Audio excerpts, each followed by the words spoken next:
Hey guys, welcome back. This is Tarun again, back with another fitness video. So again, as a customary thank you note, I want to thank you all of you, for supporting this channel, through thick and thin. I'm glad, I'm really overwhelmed, from the fact that, you guys are liking the content. And I promise that I will only deliver, I'm going to give you content which will come in handy to all of you.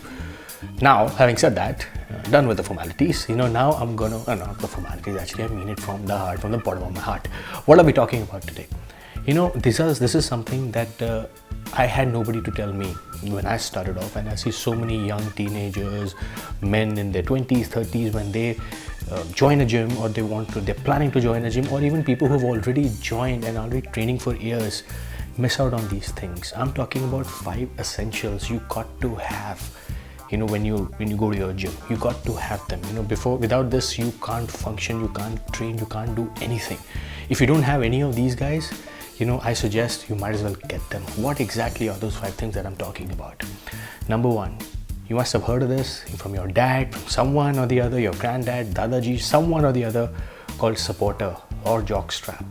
You got to wear them, man. I'm telling you something, this may come to you as a surprise, or some of you may already know jock straps are important, especially if you're lifting heavy weights, because some people might have told you that if you're lifting heavy weights, our balls go through a lot of pressure, and any pressure, if you were to apply, it may lead to hernia, and hernia only gets operated. I'm not trying to scare you guys, it's still curable, it's nothing too serious, but still, prevention is always better than cure. Why not just kind of wear them, man? And when especially that you have to lift weights, you have a heavy training session planned, or it's the first time that you're hitting the gym, you may not be accustomed to the weight, you may not know how heavy the weight would be. It's always good to take precaution. It's like a batsman, going to bat. He's a guard, right? You got to be guarded all the time, especially when you're hitting the weight room. Number 2 is the workout plan. Is something that before you join the gym, or when you're already joining a gym, I'm hoping and I expect you to know what exactly you would be doing, because the worst you can do is actually go to the gym and ask those trainers, what should I do, what do you want me to do, because they're only going to give you a vanilla plan, but vanilla plan which is probably they've given it to thousands and thousands of other people, or their client or their members. You don't want that, because that plan will definitely not work. What you really want to do is you want to do your own research. You want to figure out, what could be the best plan for you. What you really need a trainer in the gym is for your execution. If you're new, the trainer can actually tell you. If he's experienced enough, he can tell you how to actually execute the exercise. But my request to you is, you should do your research, so that a trainer should not be able to fool you. Be it supplements, or be it training, or be it, he trying to sell you his personal training module that, oh, I'm going to get you the results. Why don't you train with me?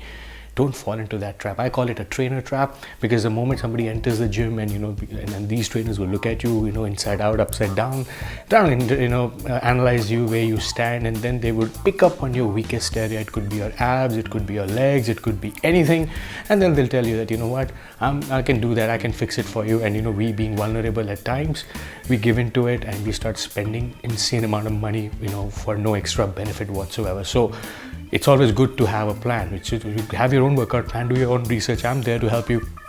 You feel free to welcome and shoot me a mail, or reach out to me on different social media channels. Number 3, it's your workout journal. Let's say, for example, if you're training an X body part, let's say if you're training chest, or if you're training bicep, any body part, you should know what did you do last time, because you don't want to be in that guesswork. Hey, what did I do yesterday? What did I do day before yesterday? Because it has happened with me a lot, many times. We actually forget. I'll tell you once what it happened was, I did biceps on Wednesday, and I actually forgot that I had done it on Wednesday, and I did it again on Friday, because it may lead to overtraining. So it's always good to maintain a journal of what all exercises you've done, what all weights you've lifted, so that journal can actually come in handy to you. Number 4 is something you got to have. This is again a very good tool for you to get back on track, which is electrolytes. When I say electrolytes, something for you to get replenished. What happens in the gym is you sweat a lot, regardless of any condition.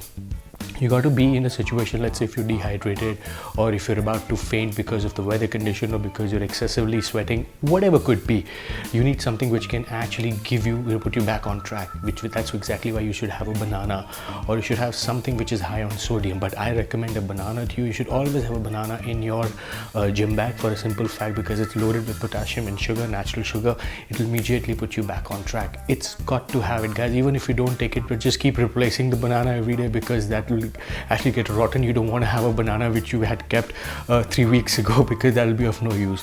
So do not even take that risk. It's very important, guys, because you just don't know when you get dehydrated. It could be any day. It has happened again. It continues to happen with me, because I tried it without having a banana, and plus having something in your bag which you can actually munch when you are in a situation when you're about to faint really helps you psychologically. So I would urge all of you to have either a banana or about a 1 tablespoon or 2 tablespoon of Glucon-D or anything sugary which can actually help you with that, your blood sugar going down. It can immediately put you back on track. That's number 4. Number 5 is again, for your water intake, you got to keep yourself hydrated. This is just the extension of part 4, which is Glucon-D or your banana. It's shaker bottle. When I say shaker bottle, you really don't need to have protein in that shaker bottle. You just need to have plain water. And the reason why I say shaker bottle, because it's much more handier, it's much more cooler to carry in the gym, and they only cost you about 200 rupees or 150 rupees depending on whichever brand you take, guys. This is very important. It'll keep you hydrated, plus you would also know how much water you've been drinking in your training session. So these are the 5 things, guys, I recommend you must have, whether you're a newbie or whether you're already into your advanced stage of training. You got to have this. Let me just summarize it again for you.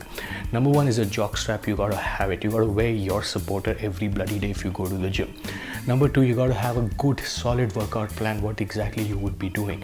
Number 3 is your journal, what exactly you have done in the past. A workout plan is the future. Workout journal is something that which reflects the past, what you've actually done. Number 4 is your electrolyte, something which will help you again put you back on track when you get dehydrated, something to munch, something to eat when you get tired or fainted. It's your banana. Number 5 is to keep you hydrated all through the workout session, is your shaker bottle, which is filled with water.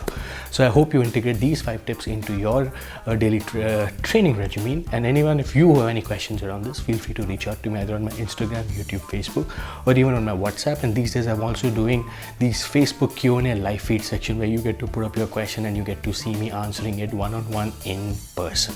So until we meet again, peace.